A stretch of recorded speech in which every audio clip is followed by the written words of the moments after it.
this is your host at Friday 2 a.m. I'm gonna start with a quote from one of my favorites. His name is Charles Bukowski. It goes like this: I am a series of small victories and large defeats, and I am as amazed as any other that I have gotten from there to here. So, in today's episode, I'd like to talk about the notion of limitations. I realized that there is a design to life, in my opinion, and the fundamental key element of this design is the notion of limitation. I think this is what makes life on earth special. Maybe you don't believe in anything else other than what you can see and what you can put your hand on, or what has been scientifically proven. So I don't know how this discussion will fit into that system of beliefs, but I'm sure you've realized that in life you are, or we are, limited as people. I'm someone who believes in more than that. So I'm just gonna talk about this notion of limitations using my belief system. As I was saying, I think there's a design to this life on earth, and the key characteristic of that design is the notion of limitation. I think as humans, we need these limitations to be able to transform. I believe if you try to be a god, I think the price you pay is can be very expensive. And it's not because someone is punishing you, but it's just because it goes beyond the design of being limited. And I'm just gonna give a basic example. So for instance, we only have 24 hours in a day. So that's a limitation already, right? Of this life. And then your body needs to recover through sleep. That's another limitation. In order for your body to recover, it needs to have, let's say, 7-8 hours of sleep. That's another limitation. And it's not because someone is trying to punish you. I don't believe in this notion of, oh, there's this higher power who wants to punish us. It's just because it's, in a way, it's the life on earth operates best when you acknowledge those limitations. And that's not to say that you should try to stay your whole life within the boundaries that were preset at the beginning of your life, because that's not the case. That is not what I'm talking about. What I'm talking about is you have to basically there's that saying, you cannot have everything at the same time. And I think that that's actually very true. It's not about, oh, you don't tell me what I can or cannot. It's not about that. I mean, go try it, and you're gonna see that you can definitely have multiple things at the same time, but they're gonna come with a cost. And I don't know if that cost is something that you're gonna decide that it was worth paying. So for instance, you want to work out, you want to improve the way your body looks, so you go to the gym. There's a way of surpassing your current limit, which is, I think there is a limit that's not going to cost you, that can be overcome for free, which is, it's not going to cost you anything, or it's not going to have a negative cost, rather. And then there is Then there is going to the gym outside the range where the limits are without negative costs. So if you start working out 12 hours a day, then I think that's gonna start incurring negative costs. For instance, I'm not saying that, it's wrong to wish those kind of things. It isn't. The notion of right and wrong, it's probably a 24-hour conversation, which is not going to be this conversation. All I'm saying is, whenever you want something um, big, it would be good if you think about the fact that it might be that this thing that's big is outside of this range where limits can be surpassable without negative costs. So you might end up having to pay a lot more than you want to pay, and you might end up concluding that it was not worth the effort or everything that you lost in the process. But of course, there's just only way to find out, which is by doing it. Um, I guess it comes down to um, taking responsibility for one's own actions and yeah, I guess accepting another limitation, that of not being able to see the future in advance. Because if we were able to see the future, then maybe we'd make um, safer choices. So I guess funnily enough, in the end, it all comes down to accepting yet another limitation of this um, design of life, of human life. Um, so yeah, the effects of having tried to surpass the limitations will eventually show up, and usually the effects are usually damaging. I guess from other perspectives you could say that that chaos will eventually lead to something good. So I guess that you know I guess that it can open up the idea that there's no right or wrong in this life, because it's a continuous creation process.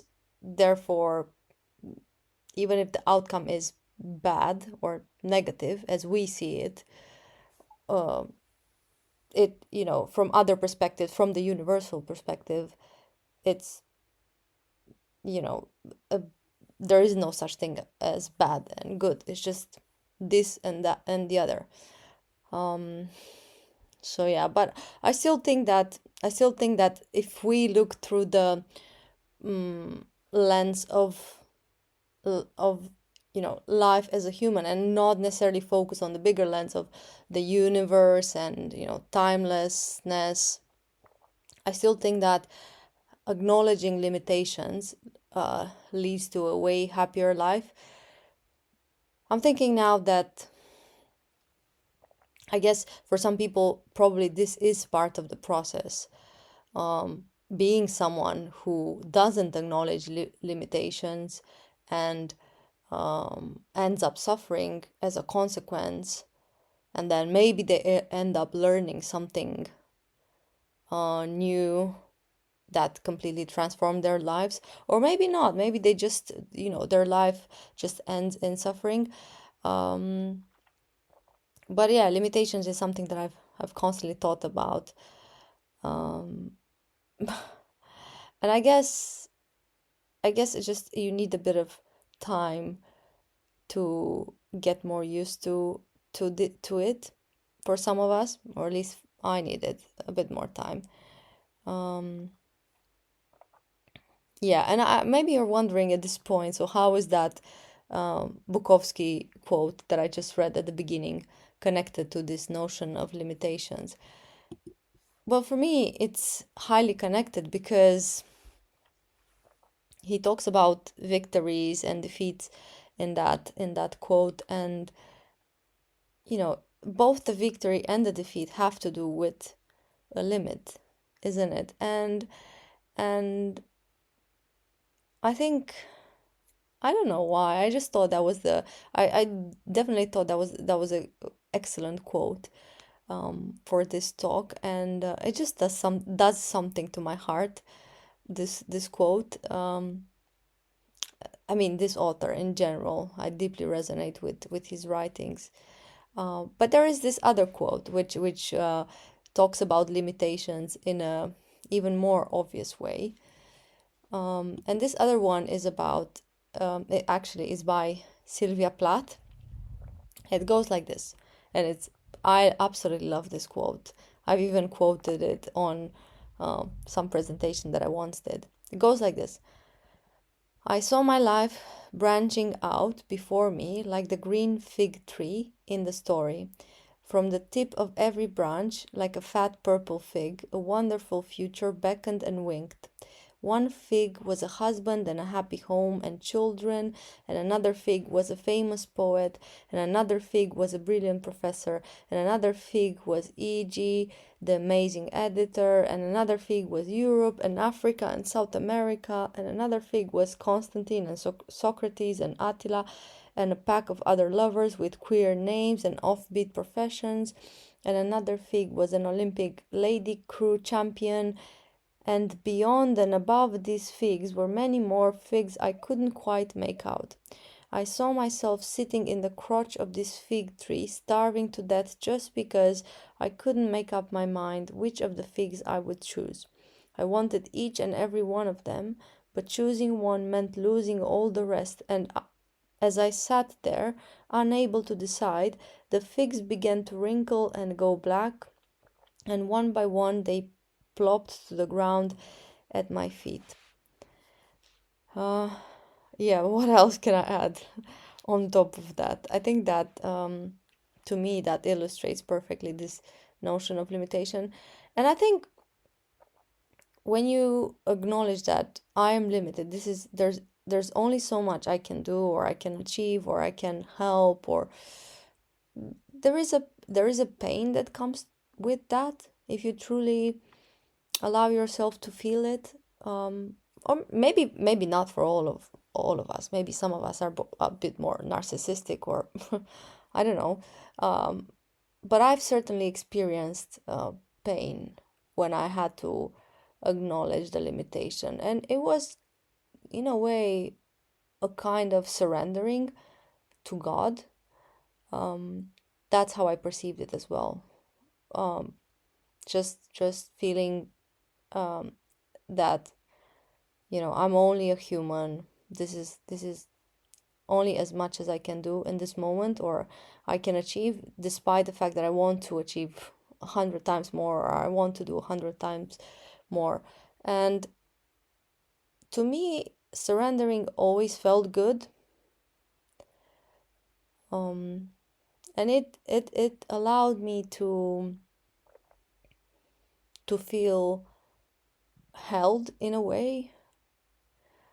Maybe it's not connected like this for other people, but for me it definitely was connected to this idea of being held. The moment um, I surrendered into my limitation, I felt that I am in a way at home. It's just weird how it got connected, but that's how it is for me. And yeah, definitely it comes with a relaxation, almost like my body relaxes into the surrendering. So I wonder what brought up this notion of limitation from my life. Why did I feel like I needed to discuss about this with you? I think it's very important, regardless. I just think this is something that we want to talk about more. And as I said, it's not to is not to take it as, oh, just stay in your lane, you know, don't do anything more. I'm not talking about that. I'm just talking that about the fact that certain things are mm, possible, and they are within the range of our limitations. They're included in that range, and other things are outside of that range. But I guess you have to try, you have to experiment everything regardless, and you're gonna find out what's your range. um and that's gonna be an interesting moment.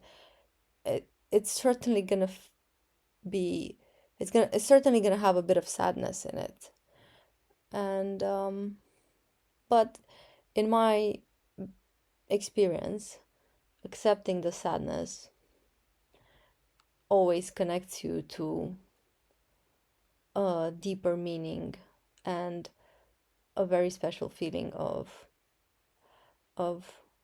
yeah, of surrendering, I guess, and of connection ultimately. So yeah, I think this is pretty much everything I wanted to say for now on this. I hope you enjoyed the quotes, and I wish you happy dreaming, or keep on dreaming. Maybe you don't want to dream in a happy way. I just hope you're free. I think that's the most important thing. That's what life or God wanted you to be. They wanted you to be free, to make your own choices. So allow yourself to make your own choices, I'd say. Okay, I'll talk to you soon. Bye bye.